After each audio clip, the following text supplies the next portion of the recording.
یہ علماؤں کو بھی پتہ نہیں ہوگا. صحیفہ کوئی بھی ہو مثل قرآن ہو نہیں سکتا.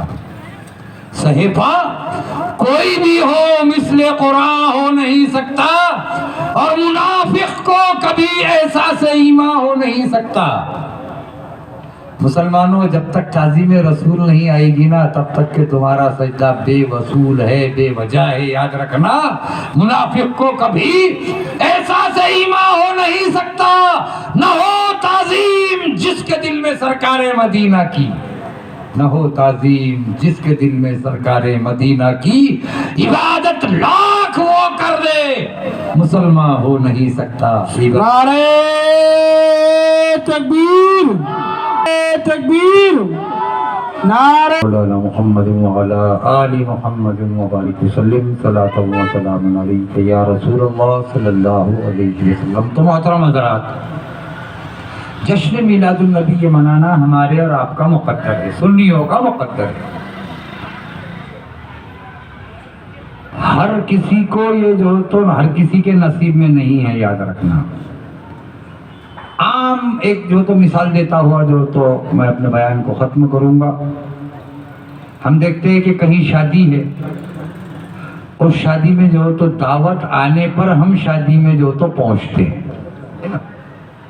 ہے نا, دعوت آنے پر شادی میں پہنچتے ہیں. اگر دعوت نہیں آئی تو ہم شادی میں نہیں پہنچتے تو ہمارا پڑوسی یا ہمارا ساتھی دار ہم سے پوچھتا ہے کہ حضرت تو فلاں فلاں صاحب کے یہاں شادی ہے کیا, نہیں چل رہے کیا آپ, پوچھتا ہے پڑوس والا ساتھ والا. ہم کہتے بھائی نہیں, ہمیں تو علم نہیں ہے, ہمیں پتہ نہیں ہے اس کے یہاں شادی ہے. حضرت آپ کے تو ان کے بہت قریبی تعلقات ہیں, آپ کے اپنے پڑوس میں ہے, اس کے باوجود آپ کہہ رہے ہیں کہ مجھے پتہ نہیں, شاید بھول گئے ہوں گے, کیا فرق پڑ رہا. چلو حضرت, حالانکہ حضرت کو بھی معلوم ہے کہ وہ بھول چکے ہوں گے, ورنہ وہ جو تو مجھے دعوت دیتے ہی دیتے, لیکن بھول گئے ہوں گے اس لیے جو تو وہ مجھے جو تو دعوت نہیں دے پائے. لیکن جب دعوت نہیں ملی تو ہم وہاں پر نہیں پہنچے, دعوت نہیں ملی تو ہم نہیں پہنچے. کیا پہنچتے ہو بغیر دعوت کے, پہنچتے ہو کیا کہیں پر, نہیں پہنچتے نا. جیسا بیان شروع ہی میں نے کہہ دیا آپ لوگوں کو کہ لنگر میلاد النبی بھی یہاں پر بٹنے والا ہے. لنگر ہے نا, بٹنے والا ہے, بولا نا میں نے. اب جب مقرر خصوصی بول رہا اور سرپرستی جلسہ جو تو میرے لیفٹ میں بیٹھے ہوئے صفی باصفا عبدالحفیظ شفیع علی صاحب قبلہ, تو ان کی اجازت سے بول رہا ہوں کہ یہاں لنگر بھی جو تو بٹنے والا ہے, لنگر بھی جو تو لٹنے والا ہے ہمارے آقا صلی اللہ علیہ وسلم کے نام کا. تو بالکل آستین سرکا کے بیٹھ جاؤ گے کہ مجھے دعوت دی ہوئی ہے نا,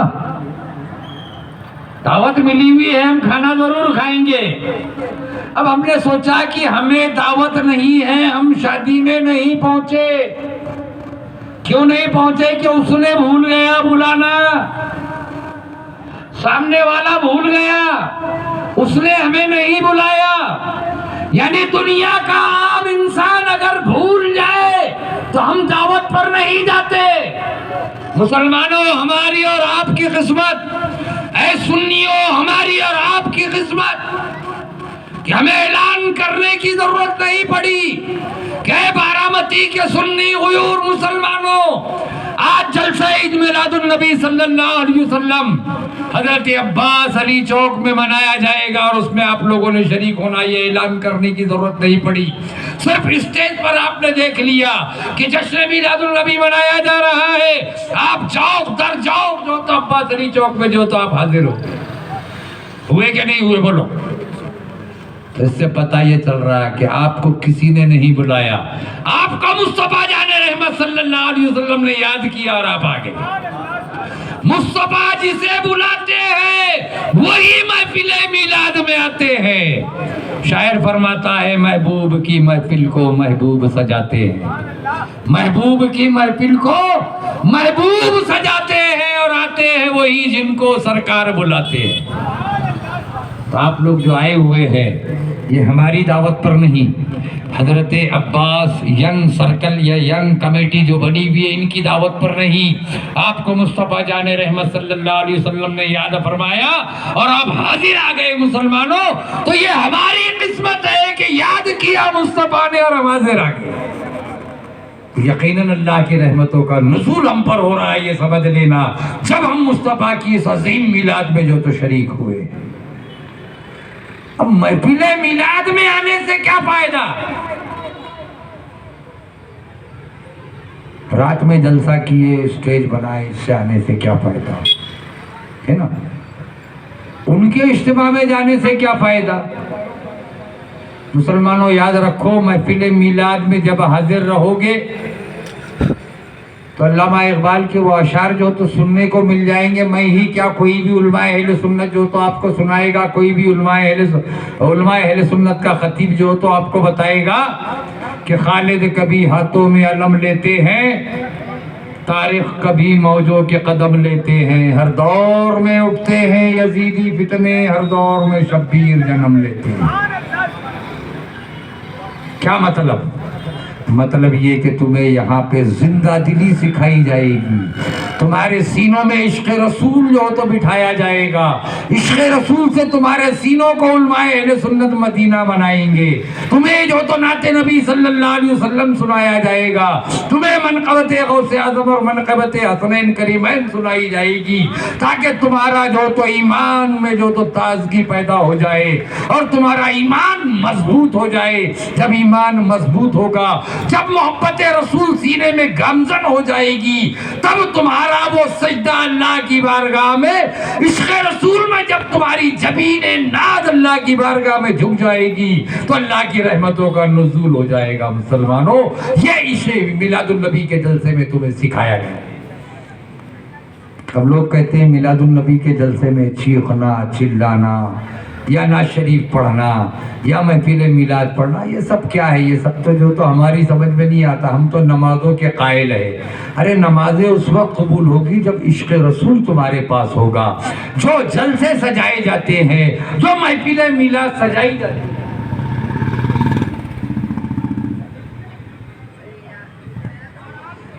درود پاک پڑھ لیجیے، اللہم صلی علیک یا رسول اللہ صلی اللہ تعالی علیہ وسلم۔ عشق رسول، محبت رسول سکھایا جائے گا، اور جو یہاں سکھایا جائے گا مسلمانوں، قسم خدا کی قبر میں تمہارے جو تو سوالات کے جوابات دینے میں آسانی ہوگی۔ یہاں یا رسول اللہ کا نعرہ لگا کیا نہیں لگا؟ بولو، لگا نا؟ نعرہ تکبیر، اللہ اکبر، نعرہ رسالت، یا رسول اللہ، نعرہ لگا نا؟ لگا نا یا رسول اللہ کا نعرہ؟ یہ قبر کے سوالوں کے لیے تمہارے لیے آسانی ہوگی جب میلاد کے جلسے میں آؤ گے، قبر کے سوالوں کے لیے آسانی ہوگی جب جشن غوث اعظم میں شریک ہوں گے، جب تم جو تو قبر کے سوالوں کے لیے، جب تمہارے لیے آسانی ہوگی جب تم جشن غریب نواز میں شرکت کرو گے، جب تم جو ہو تو جشن اعلیٰ حضرت میں شرکت کرو گے تو قبر کے سوالوں کے لیے آسانی ہوگی۔ یاد رکھنا، وہ اس لیے کہ جب نعرے لگیں گے، نعرہ رسالت، نعرہ تکبیر یا جو بھی نعرے لگیں گے، یہاں پر تمہیں غوث و خواجہ کے نام سے جب نعرے لگتے رہیں گے، نعرہ تکبیر کا جب نعرہ لگے گا تو اللہ اکبر کی یاد تازہ ہوگی، رسالت کا جب نعرہ لگے گا تو یا رسول اللہ کہہ کے پکارو گے، اور جب قبر میں سوال ہوگا تو آنکھ دیکھی نہیں دل ہے پہچانتا، آنکھ دیکھی نہیں دل ہے پہچانتا، قبر میں آئیں گے جب میرے مصطفیٰ، اٹھ کے کہہ دوں گا با احترام تم پہ لاکھوں درود اور سلام۔ نعرہ تکبیر کا جب نعرہ لگتا تو اللہ اکبر کہا جاتا ہے نا، اور جب سوال ہوگا قبر میں تو پہلا سوال کیا ہوگا؟ بولو علماء کرام، بولو کم سے کم، مجھے نہیں آتا۔ من ربک، تیرا رب کون ہے؟ نعرہ تکبیر کہہ دیے یہاں پر ہے نا، مولانا فاروق نے نعرے لگائے، آپ کے مفتی صاحب نے نعرے لگائے ہیں نا، آپ لوگوں نے بھی نعرے لگائے ہیں نا۔ نعرہ تکبیر کہہ دیے تو آپ نے کیا کہا؟ اللہ اکبر، من ربک، اللہ اکبر، من ربک، اللہ اکبر، ربی اللہ، میرا رب اللہ ہے، یعنی اللہ اکبر۔ یہی ہے نا پہلے سوال کا جواب۔ پھر دوسرا سوال ما دینوں کا، تیرا دین کیا ہے؟ پھر جواب، میرا دین اسلام ہے.